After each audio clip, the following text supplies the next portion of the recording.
What is up, everybody? Geoff back with another lesson. Today we're looking at a rudiment, a double flammed mill. As you've just seen from the demonstration, it's a rudiment that can actually make quite a nice little groove just by playing it all by itself. It's most often played in groupings of 6 because it's made up of 6 notes. So, flam mill. So a single flam mill, then what's that? The first thing you need to know then is a reverse paradiddle. Now, we need to know what that is. So, diddle para, diddle para. So right, left, right, left, right, left. Diddle para, right? So a normal flam mill has got a flam on the first note of that. Flam, tap, left, right, flam, tap, right, left. Or we could think of diddle para, diddle para. So normal would sound like this.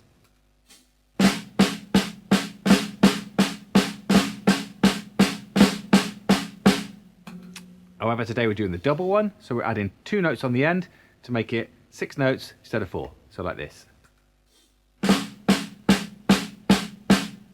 Then left-handed one, and the 2 together.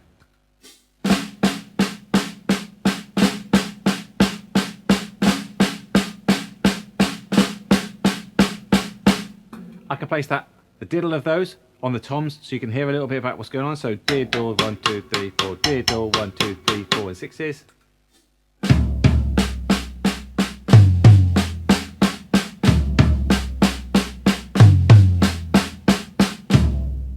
And we can take the tempo up.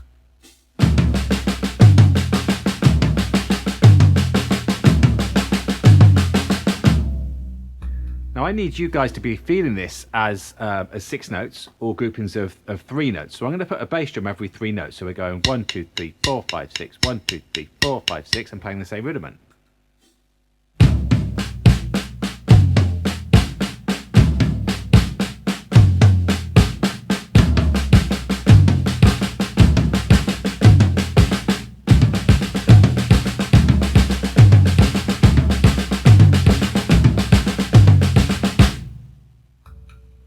Once you've got that in head, what we can do now is we can start to make it so we get that full sound I was doing at the start. So if I put my right hand on the floor tom here and leave my left hand on the snare drum and simply play it to get this.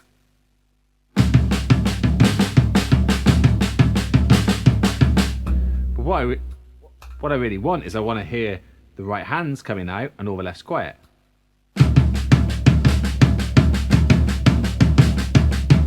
There's that pattern. So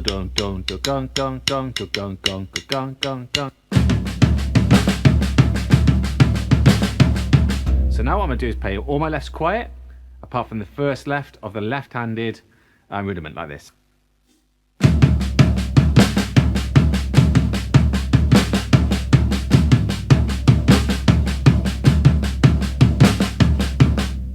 Simply put a bass drum on the first note, we've got a groove.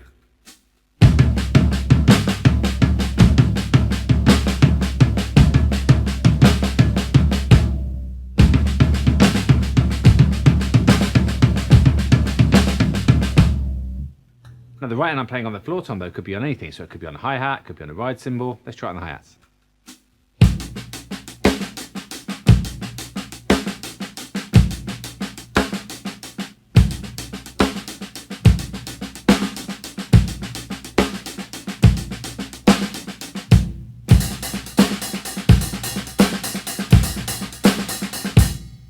In one of the examples at the start, I played on the bell of the ride cymbal. I'll give you this pattern.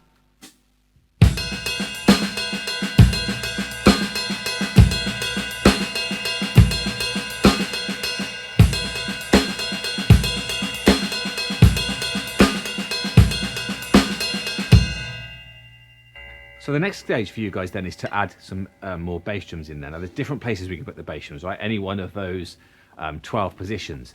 So I'm going to give you a few. So the first I'm going to try, I'm just going to put one more bass drum at the first note and the last note of the right-handed double flam mill, and then none on the left hand. So if I do it just on the snare drum, it's like this.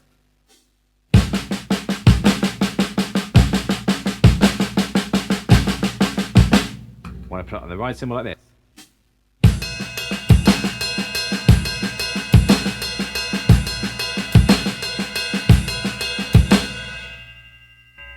Now, something that I have kind of maybe forgotten to say to you there is one of the things I'm doing is I'm learning it as a rudiment, as in like the flam is definitely one note just before the other one, or this way around, depending on how you think of it, right? And what I'm doing is I'm straightening those out then. So instead of playing it like this on the snare drum,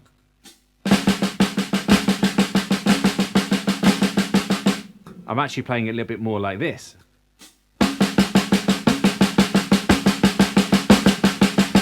Where they're both fitting together. Now, I'm only really doing that when I play it on the ride cymbal or the hi-hats. When I do it on the snare drum, I think of it as a separate rudiment, all right? Let's try another bass drum pattern then. So what about if I add every right hand has got a bass drum on it? That gives you this.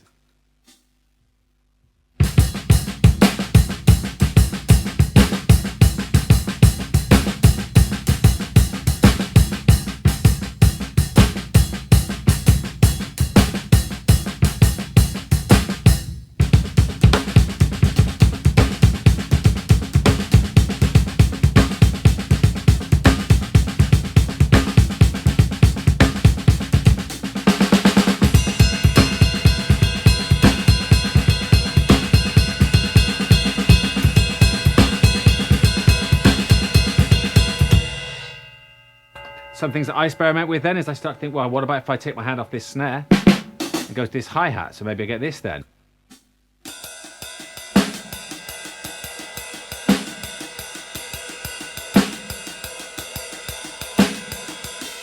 And I put the bass drum in.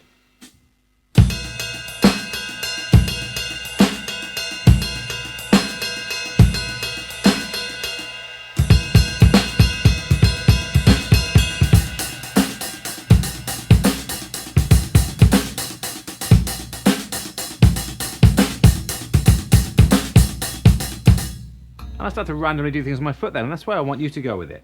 So the single flammed mill, this. The triplet one, the 6-note one is the double.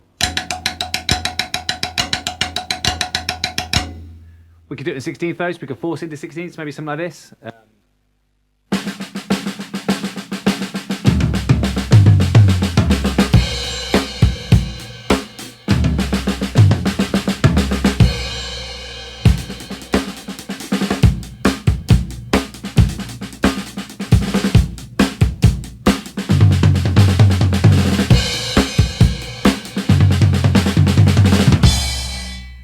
What I'm doing there is I'm playing 2 of the flam mills, double flam mills. I'm tagging a 1 count of something on the end. I did 4s a few times, 16ths or 6s to come out of that. So double flam mill. I'm sure you guys, once you've got the concept of this, can come up with lots of other things for you to do. So take the concept, master it. Don't worry about the speed. If you can't get the speed yet, you can go this fast. That's all right. Just take your time, work your way up. See what you can come up with. If you enjoyed this lesson, please leave me some comments, please subscribe, please hit the little bell if you're watching on YouTube. Tell your friends about this if you think if it's of any interest to other drummers that you know or musicians.